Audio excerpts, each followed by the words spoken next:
Glória a Deus, amados. Todos abriram em Filipenses capítulo de número 2? Amém? Podemos ler, né? Se há, pois, alguma exortação em Cristo, alguma consolação de amor, alguma comunhão do Espírito, se há entranhados afetos de misericórdias, completai a minha alegria de modo que penseis a mesma coisa, tenhais o mesmo amor, sejais unidos de alma, tendo o mesmo sentimento. Nada façais por partidarismo ou vanglória, mas por humildade, considerando cada um os outros superiores a si mesmo. Não tenha cada um em vista o que é propriamente seu, senão também cada qual o que é dos outros. Tende em vós o mesmo sentimento que houve também em Cristo Jesus, pois ele, subsistindo em forma de Deus, não julgou como usurpação o ser igual a Deus. Antes, a si mesmo se esvaziou, assumindo a forma de servo, tornando-se em semelhança de homens. E, reconhecido em figura humana, a si mesmo se humilhou, tornando-se obediente até a morte, e morte de cruz. Pelo que também Deus o exaltou sobremaneira, e lhe deu o nome que está acima de todo nome, para que ao nome de Jesus se dobre todo joelho, nos céus, na terra e debaixo da terra. E toda língua confesse que Jesus Cristo é Senhor, para a glória de Deus Pai. Assim, pois, amados meus, como sempre obedecestes, não só na minha presença, porém muito mais agora, na minha ausência, desenvolvei a vossa salvação com temor e tremor, porque Deus é quem efetua em vós tanto o querer como o realizar, segundo a sua boa vontade. Fazei tudo sem murmurações, sem contendas, para que vos torneis irrepreensíveis e sinceros filhos de Deus, inculpáveis no mundo, no meio de uma geração pervertida e corrupta, na qual resplandeceis como luzeiros no mundo, preservando a palavra da vida, para que, no dia de Cristo, eu me glorie de que não corri em vão, nem me esforcei inutilmente. Entretanto, mesmo que seja eu oferecido por libação sobre o sacrifício e serviço da vossa fé, alegro-me e, com todos vós, me congratulo. Assim vós também, pela mesma razão, alegrai-vos e congratulai-vos comigo. Amém? Queridos, o ambiente que cerca o momento em que o apóstolo escreveu essa carta, nós já dissemos. Só recapitulando, Paulo está na prisão, não está preso por ter cometido nenhum crime. O motivo dele estar preso é a pregação do evangelho. E, evidentemente, a vida na cadeia não deve ser fácil para ninguém nos dias de hoje. Naqueles tempos, verdadeiramente deveria ser muito pior do que hoje.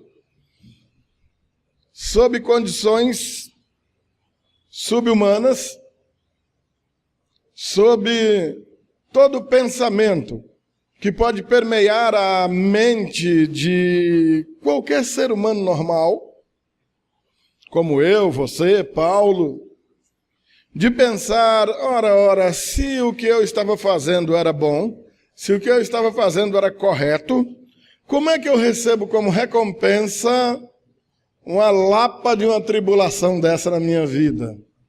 Como é que eu recebo como prêmio de um bom procedimento uma recompensa tão negativa? A primeira ideia que nos vem quando nós vamos expor textos dessa natureza é não permitir que os irmãos imaginem que nós estamos fazendo uma apologia à vida de sofrimento. Porque não é isso que acontece. Não é isso que nós queremos. Não é o que pretendemos. Muito pelo contrário. Nós sabemos que por situações de dificuldade, por situações de aperto, todos nós estamos passando o tempo inteiro e ninguém tem nenhuma alegria em viver no aperreio, assim como eu não tenho, e tomara que você também não tenha. Mas em virtude da pregação deficiente de nossos dias, sempre sobra a preocupação de que, por um motivo ou outro, as pessoas deixem de viver sua vida real para tentar viver uma vida de utopia, correndo atrás de algo que a religião ofereça, mas que efetivamente não possa dar. Na oração aqui agora eu citei um trecho do Evangelho de João, quando o Senhor Jesus está orando, despedindo dos seus discípulos e dizendo para eles: eu vou para o Pai, mas eu deixo com vocês a minha paz. A minha paz eu vos dou. Eu não dou como o mundo dá. Ora, sabendo o Senhor Jesus que aqueles discípulos, depois da partida dele, seriam perseguidos, presos, espancados e mortos por causa do Evangelho, nós precisamos entender que essa paz a qual ele se referia era uma paz de espírito, uma paz interior. Porque como ter a ideia de que viveriam em paz, sendo perseguidos, aprisionados, espancados e mortos? Ora, imediatamente, se alguém entende essa paz como a mesma paz que o mundo oferece, a primeira coisa que vão pensar é: Jesus falhou. Ele disse que eu viveria em paz, e eu não estou vendo essa paz. O mundo anda tão difícil, né? Carro quebra, o ladrão rouba, as coisas estragam, a empresa que a gente trabalha fale. É ou não é? Amém? O que fazer diante dessas situações? O que Paulo está fazendo, está apresentando para nós aqui, nessa carta aos Filipenses, é meio que, você pode entender assim, como uma receita do sucesso. Em meio a tantas tribulações e em meio ao estar vivendo num mundo atribulado, viver dias de paz, encontrando suficiente alegria e satisfação no Espírito Santo, alegrando-se em Deus e não necessariamente nas coisas que nos cercam. Amém, amados? Porque as coisas que nos cercam são passageiras. A alegria que estamos vivendo hoje não dura para sempre. Ninguém vai sorrir todos os dias da vida. A tristeza que estamos vivendo agora também não dura para sempre. Ninguém vai chorar todos os dias da vida. Tem dia que a gente vai chorar, tem dia que a gente vai sorrir. Num dia a gente ganha, no outro a gente perde, no outro a gente empata, no outro a gente nem joga. A vida é assim. Mas o mundo é mau, o mundo é cruel. E ele começa esse capítulo 2 fazendo uma alusão ao primeiro ainda, que vocês se lembram bem da introdução e da mensagem da semana passada. E no versículo 1 ele coloca um se condicional. Se há, se existe, se há alguma exortação em Cristo, se há alguma consolação de amor, se há alguma comunhão do Espírito, se há entranhados afetos de misericórdia, completai a minha alegria. Um homem que está preso injustamente, está dizendo para seus amigos do lado de fora que está alegre. Os motivos que o fazem estar alegre são vários, mas parte de um essencial.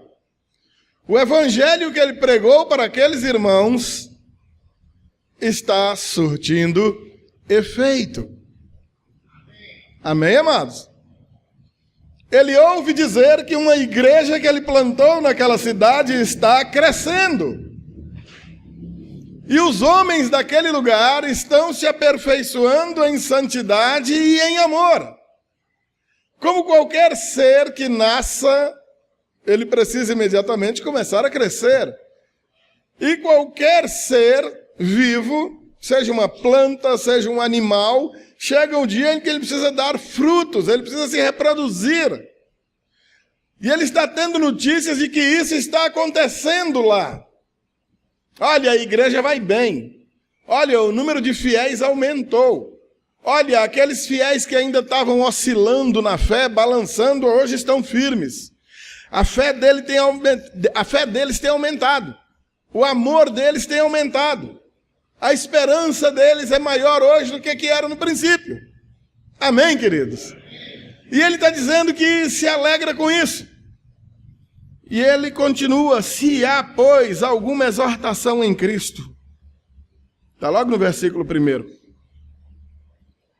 Se há consolação de amor, se há comunhão do Espírito Santo e entranhados afetos de misericórdia, completai a minha alegria. Como quem diga, eu já estou muito alegre, mas vocês podem me alegrar ainda mais. Poxa, que alegria que esse camarada espera na cadeia e esperando só o dia de lhe cortarem a cabeça. Que alegria louca é essa desse camarada? O cara está preso injustamente, está sabendo que vão matá-lo e o cara está dizendo que está alegre? Alegre no Senhor. Amém, queridos?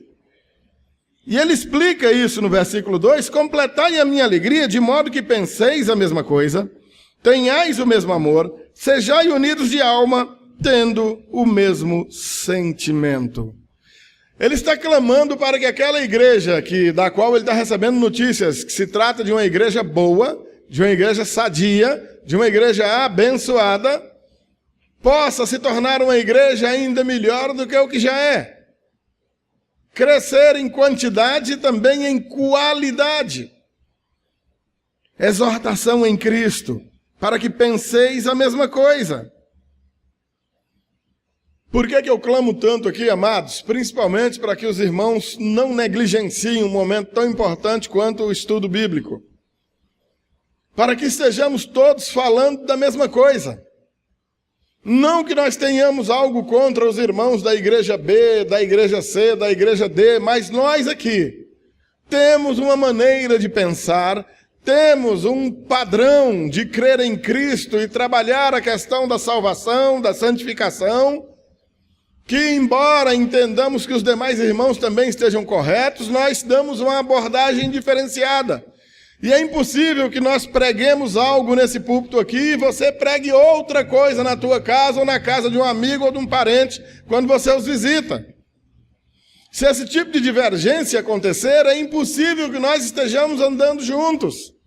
É impossível que eu pregue algo no domingo e você despregue na segunda. Está entendendo, amados? Amém? Isso diz respeito a uma exortação em Cristo, para que tenhamos a mesma mente, para que pensemos a mesma coisa. Como diz Colossenses 3,15, que Jesus, ou o amor do Senhor Jesus, seja o árbitro em nossos corações. Não é pelo que eu quero, não é pelo que eu gosto, não é pelo que eu prefiro, mas pelo que Jesus manda. Amém, queridos? Essa consolação de amor para que tenhais o mesmo amor. É impossível que enquanto um esteja dando a vida para recuperar um viciado em droga, um ex-bandido, outro esteja dizendo, deixa esse miserável morrer. Como assim? Como é que parte da igreja dedica amor a todas as criaturas e parte da igreja diga, esse miserável tem que morrer e ir para o inferno? Que é isso, meus amados? Isso não é papel da igreja. Isso é conversa de pessoas que não sabem, não fazem uma ideia nem superficial de quem seja o Senhor Jesus. Não tem uma ideia do que seja o Evangelho. Viver uma vida de amor, essa consolação de amor, para que tenhais o mesmo amor, segundo o amor do Senhor Jesus, que morreu por nós, sendo nós pecadores, e não morreu por nós, sendo nós bonitinhos e santos e irrepreensíveis. Isso nós vamos nos tornar mediante o poder que Ele mesmo dá a nós. Ainda dessa comunhão do Espírito, para que sejais unidos de alma. Os sentimentos precisam ser os mesmos. O alegrai com os que se alegram e chorai com os que choram é mandamento para a igreja. Que tristeza é alguém alegre e os outros não participando dessa alegria. Que coisa terrível é alguém triste e você do lado celebrando a vida com saltos de alegria, ignorando os dias de sofrimento daquele irmão. Duro, né, amados? Eu me lembro agora da minha esposa, que quando a gente vai a algum funeral, e eu tenho aprendido isso com ela, às vezes você tá ali o caixão, a família lá velando o defunto, um monte de gente chorando, um monte de gente triste, e do lado alguém dando gargalhadas, com os dentes desse tamanho pro lado de fora. Minha esposa fica uma fera, ela me cutuca, olha lá que marmota. Um ambiente desse, a pessoa se acabando de dar gargalhada ali. Imagina a família do morto vendo aquela cena. É claro que isso é uma grande besteira, mas eu estou fazendo uma referência a uma vida de irmãos, uma vida de pessoas unidos pelo mesmo amor, com o mesmo propósito, servos de um mesmo Senhor. É impossível que você esteja tremendamente contente, alegre, saltitante, sabendo que seu irmão do lado não tem o que comer amanhã. Estão entendendo isso, amados? Amém? Vida em igreja é vida de participação em tudo. O contrário também é válido. Você fazer uma festa tremenda, maravilhosa, gastar dinheiro, fazer comida, enfeitar a casa e de repente não chegar ninguém. E você se vê lá sozinho, com um chapeuzinho na cabeça, um narizinho de palhaço, batendo palma para você mesmo. Parabéns para mim. Ridículo, não é? Mas isso é uma grande besteira. Eu estou falando de uma vida de igreja, de uma vida de um só corpo, uma vida de servos de Deus, unidos por um mesmo Espírito. Amém, amados? Ainda entranhados afetos de misericórdia, para que tenhais o mesmo sentimento.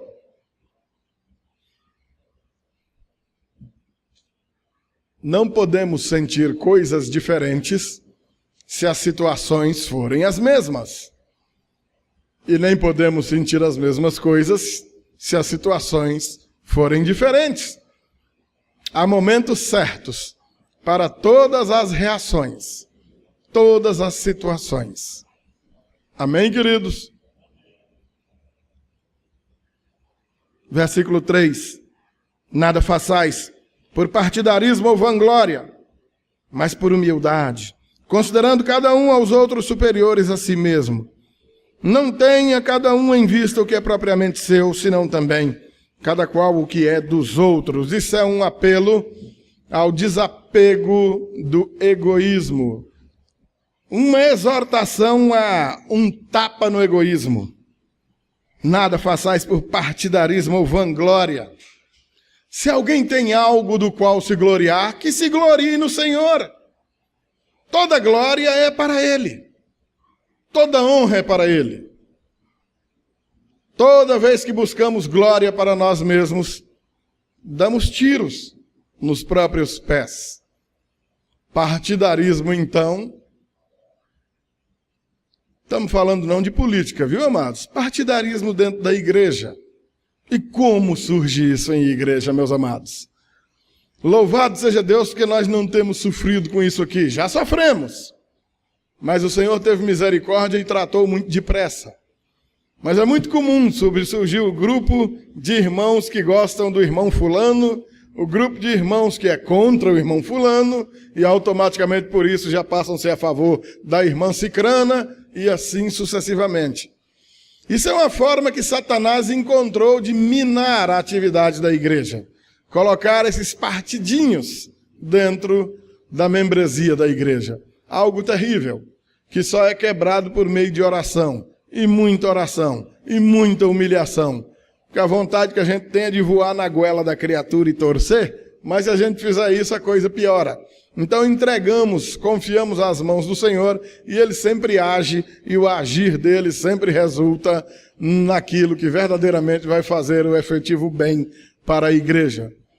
Ainda, mas faça por humildade, considerando cada um os outros superiores a si mesmos. Olha, na igreja, nós não temos chefes. Nós somos uma comunidade de servos servindo outros servos. Amém, queridos? Você consegue entender isso, meu amado irmão, minha amada irmã? Amém? Mas o senhor, pastor Walter, o senhor não é o chefe aqui? Não, amados, ao contrário, eu sou o primeiro servo. Eu sou exatamente aquele que me empenho por servir mais. E eu preciso abrir meu olho, senão outros vão acabar servindo mais do que eu. E eu preciso servi-los, socorrê-los, amá-los, abraçá-los, porque é para isso cada um de nós foi chamado. Para ser servo e não para ser servido. Versículo de número 5 até o 11. Prestem bem atenção, queridos. Deixa eu tentar me adiantar um pouquinho por conta da celebração do Dia dos Pais logo mais. Tende em vós o mesmo sentimento que houve também em Cristo Jesus. Pois ele, subsistindo em forma de Deus, não julgou como usurpação o ser igual a Deus. Antes a si mesmo se esvaziou, assumindo a forma de servo, transformando-se em semelhança de homens. Reconhecido em figura humana, a si mesmo se o quê?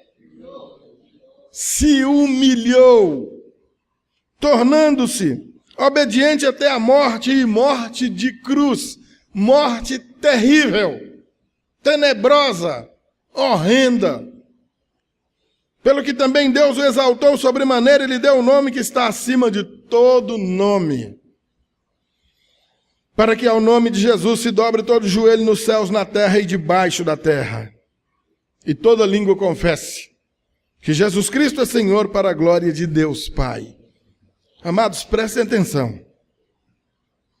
As características e as informações que esse pedacinho de texto nos traz. Primeiro, tem em vós o sentimento que houve também em Jesus. Mas como assim, pastor? Eu não sou Jesus. Eu também não sou. Mas ele é nosso exemplo maior. Ele é o modelo a ser seguido. Ele é o modelo a ser imitado. Subsistindo em forma de Deus, porque ele é Deus. É até errado a gente dizer que ele era Deus. Ele não era, ele sempre foi. Jesus é Deus. Amém, queridos? Entendem isso com perfeição, sem problema, sem dificuldade.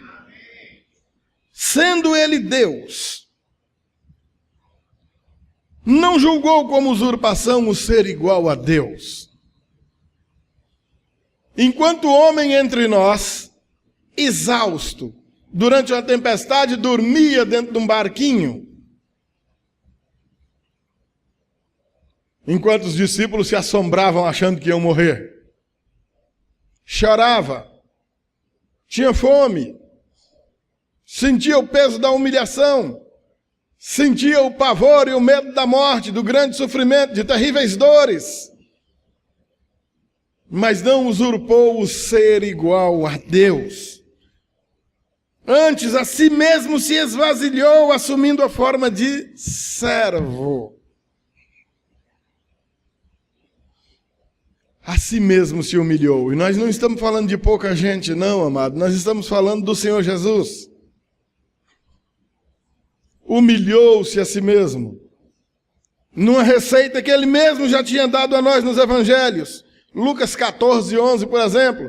Aquele que a si mesmo se exaltar será humilhado.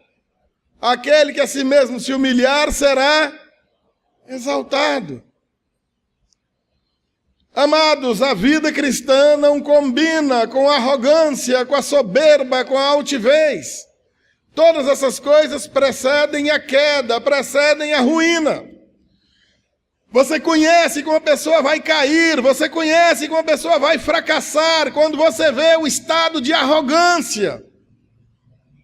Pessoa que não consegue mais andar olhando para o chão, eu não sei como é que não tropeça e cai. A ponta do nariz apontando para o teto, acima de todo mundo, olhar altivo.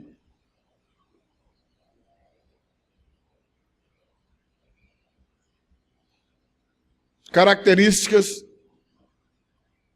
inconfundíveis de quem está a 1 minuto da queda. E o Senhor está dando a receita. Humilhe-se a ti mesmo, que você vai ser exaltado. Não faça o contrário, porque não vai dar certo. Porque aquele que a si mesmo se exalta será humilhado. O Senhor Jesus humilha-se a si mesmo.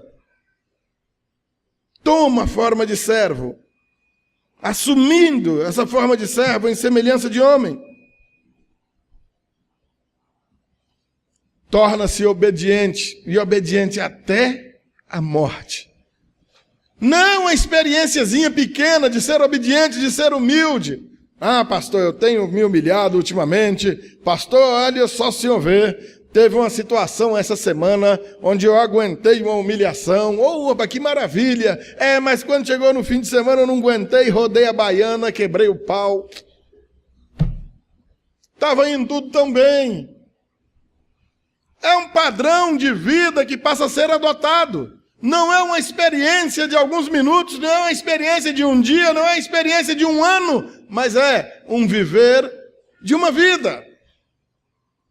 Abrindo mão de nós mesmos em prioridade de outros. Preferindo-vos uns aos outros em amor. Amém, igreja? Dá para entender isso sem dificuldade? Pastor, mas eu não dou conta. Nem eu! Então como é que a gente faz? Vamos chegar lá já já. Só no Espírito Santo, amados, não tem outra receita. Só no Espírito Santo, somente no poder de Deus.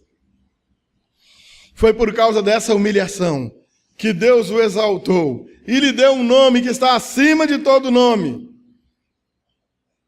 Jesus. Amém, queridos?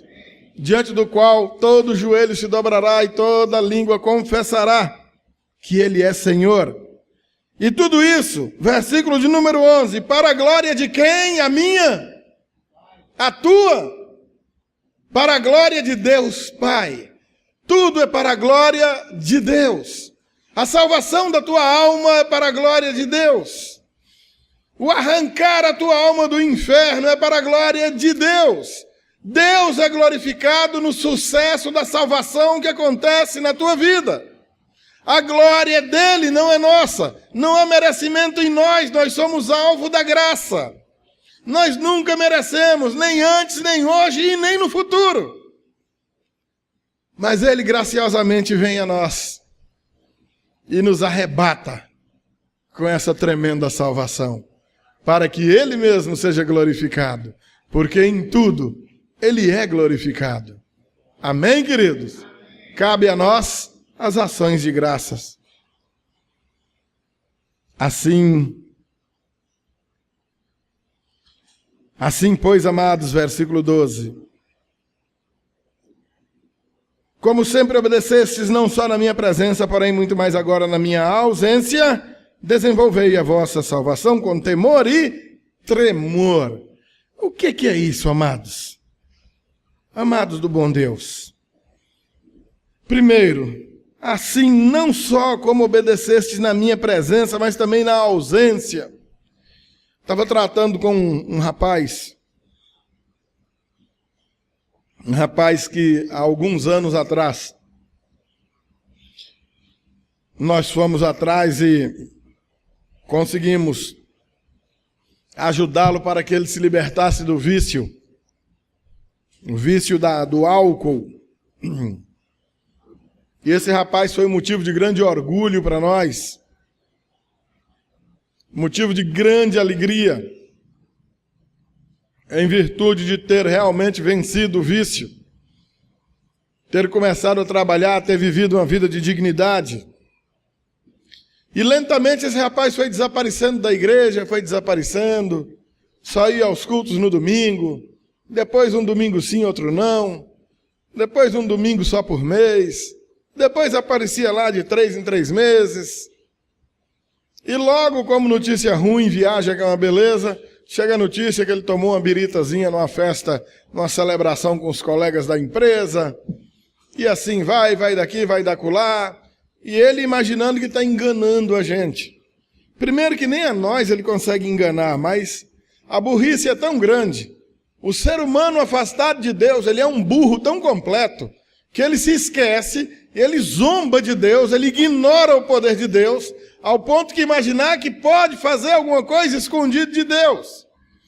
Ele acha que porque o Walter não está vendo, porque a irmã dele não está vendo, porque a mãe dele não está vendo, que Deus também não esteja.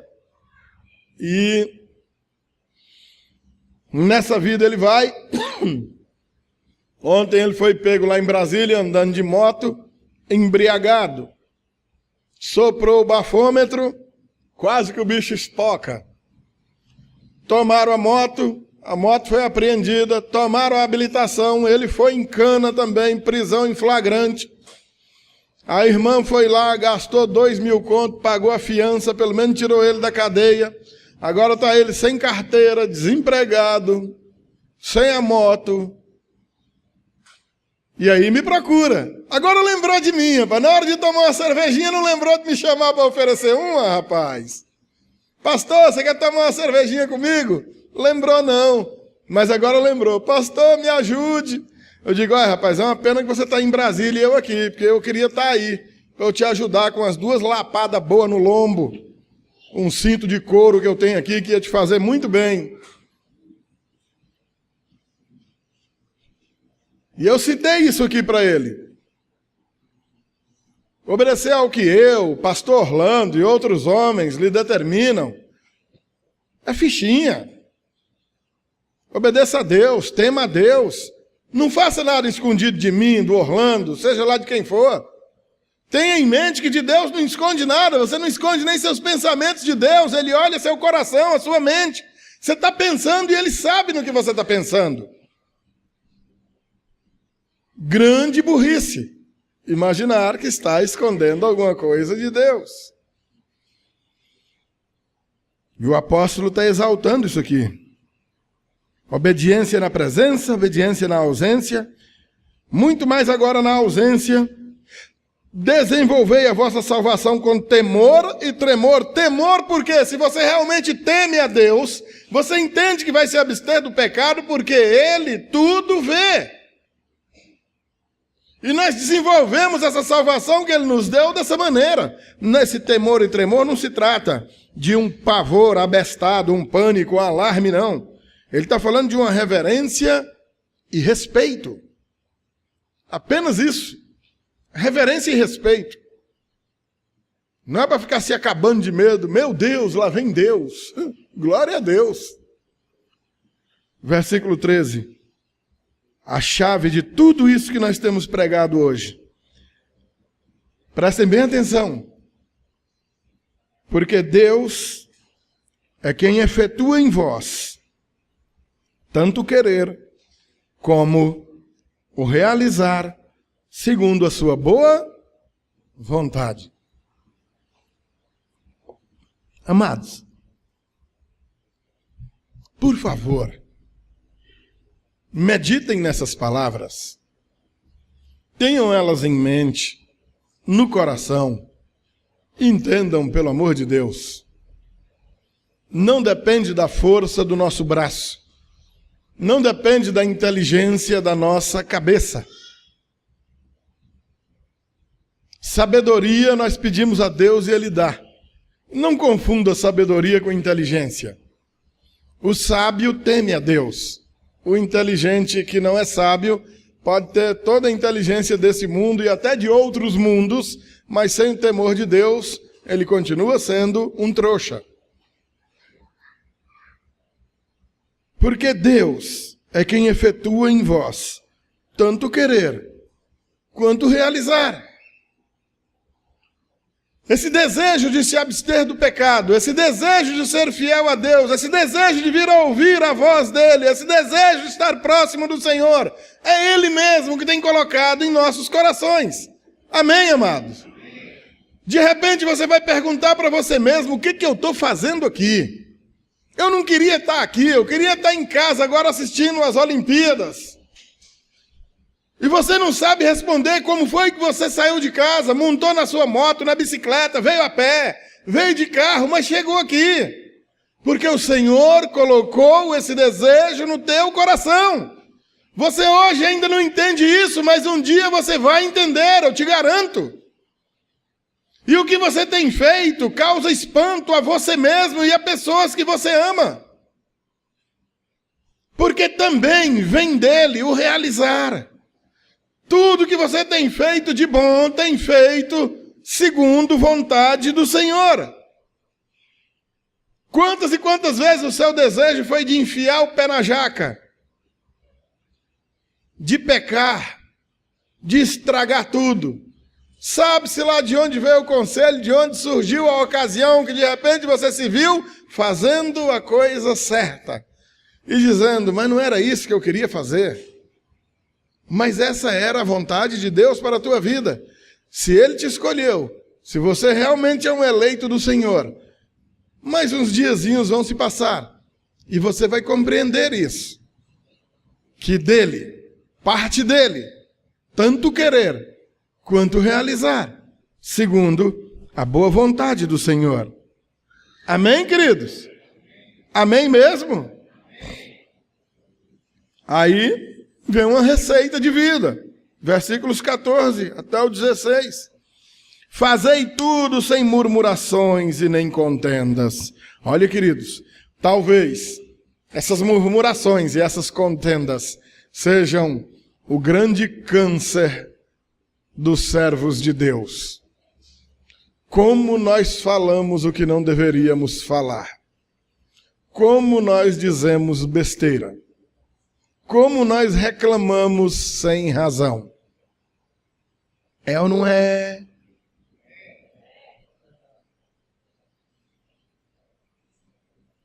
Quantas contendas a gente arruma sem motivo nenhum. Motivo nenhum para estar brigando, mas a gente está chamando meio mundo para sair no telequete. É ou não é?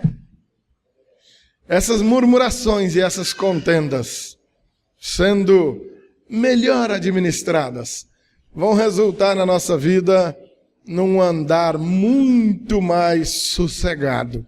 Eu posso te garantir. Fazei tudo sem murmurações nem contendas. E aí vem, então, a recompensa disso. Para que vos torneis irrepreensíveis e sinceros. Filhos de Deus inculpáveis no meio de uma geração pervertida e corrupta. Isso é o mundo que nos cerca. Uma geração pervertida e corrupta. É no meio disso que a gente está. Nós estamos no mundo, mesmo não sendo deles, mas nós moramos aqui. À nossa volta, corrupção e perversão. E uma determinação para que sejamos nós, na qual resplandeceis como luzeiros no mundo. Essa mensagem é antiga. O próprio Senhor Jesus já tinha dito para os discípulos que era para eles serem sal da terra e luz do mundo. No meio dessa treva toda, brilham luzinhas aqui e acolá, os servos de Deus, colocados no seu local de trabalho, colocados na sua escola, colocados na sua casa, colocados do teu lado, na igreja, em todos os lugares vão ter luzinhas brilhando, como bons servos e obreiros do Senhor, cumprindo com aquilo que o Senhor determinou. Amém? Para que vos torneis irrepreensíveis e sinceros, filhos de Deus inculpáveis no mundo, no meio de uma geração pervertida e corrupta, na qual resplandeceis como luzeiros no mundo, preservando a palavra da vida, para que no dia de Cristo eu me glorie de que não corri em vão, nem me esforcei inutilmente. Entretanto, mesmo que seja eu oferecido por libação sobre o sacrifício e serviço da vossa fé, alegro-me, e com todos vós me congratulo. Assim vocês também, pela mesma razão, alegrai-vos e congratulai-vos comigo. Queridos, o fim de tudo isso, o resultado final de tudo isso, é a vida eterna. Toda essa explicação, toda essa explanação, todas estas exortações, visando um alvo final, um ápice, um desfecho de todo esse empenho, o livramento de uma condenação eterna. As nossas dores, nossas condições, nosso sofrimento nessa terra e as condições que nós temos vivido nos causam tamanho aperto que às vezes não nos permitem enxergar, nem mesmo nessa vida aqui, alguns dias um pouco mais além. Que dirá ter olhos na eternidade? Nosso empenho na pregação do Evangelho é para que você compreenda que esta vida aqui é passageira e que ela passa muito depressa, acaba muito rápido. Num piscar de olhos já se foi. Quem vive muito vive 100 anos. O normal da gente aí entre uns 70 e uns 80, a gente está esticando as canelas. Um cara bonito igual eu só vai viver mais aí uns 20 anos, rapaz. Já pensou que dó, né? Mas eternamente com o Senhor. Amém, amados? E o Evangelho da graça do Senhor Jesus Cristo, o Evangelho do Reino, o Evangelho da salvação, não existe para te ensinar uma receita de sucesso para que os seus dias aqui sejam uma maravilha. E quem anda pregando isso, anda pregando besteira. Embora haja notícias, e não são poucas, de que o Senhor consegue tirar até alguns sofrimentos de nossa vida aqui nessa terra também. Mas o alvo final é a salvação de nossas almas. Um homem que está na cadeia, sabendo que estão amolando a espada para arrancar a cabeça dele fora, está escrevendo para os companheiros lá fora, dizendo: eu estou alegre com vocês, e eu quero que vocês estejam alegres comigo também.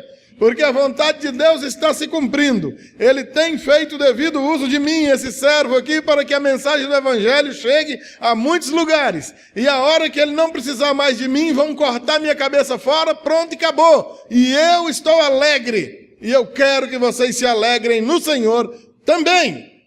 Amém, queridos? Esta é a suma da mensagem que nós estamos estudando nesses dias.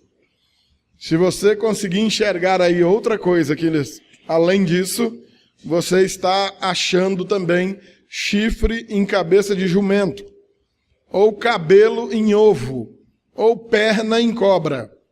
Tem gente que acha, mediante exegeses desastrosas, interpretações capengas e aplicações heréticas da mensagem que livra almas do inferno, e não que resolve problemas nessa terra.